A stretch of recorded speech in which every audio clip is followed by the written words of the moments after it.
Juneteenth is on Monday, but people in Macon have been celebrating all week, and the holiday honors a day in 1865 when enslaved people became free after the end of the Civil War. Today, the Juneteenth Freedom Festival kicked off in Tattnall Square Park. There were over 20 vendors and dozens of families and friends. Megan Western gives us a view of today's events and shares some of its history. Juneteenth has been recognized as a federal holiday for the last 2 years, but here in Macon, they've been celebrating it for over 30.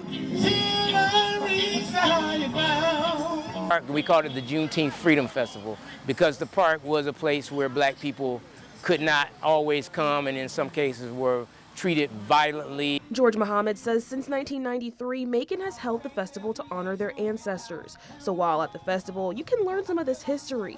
Lonnie Davis was there to educate, and he says the holiday has unique ties to the park. In 1865, this site was where 3,500 former slaves were medically screened and organized into the last 3 color regiments of the Union Army.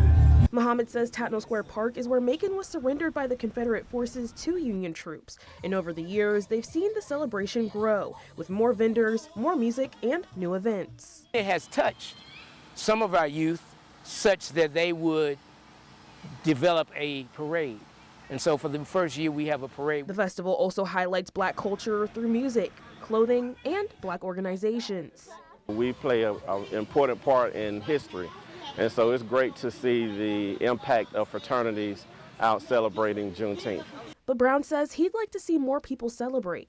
We want to make sure that the community and people understand the educational piece about Juneteenth so they can be more educated about it and pass along that information down to their children. And Davis says there's something for everyone. Even though some people may say it's an African-American celebration, this is actually an American celebration. In Macon, Megan Western, 13, WMAZ News. Now, if you missed out on today's events, they'll be back in the park tomorrow from noon to 9 p.m. And then tomorrow morning, you can enjoy Zumba in the park starting at 9:30 a.m.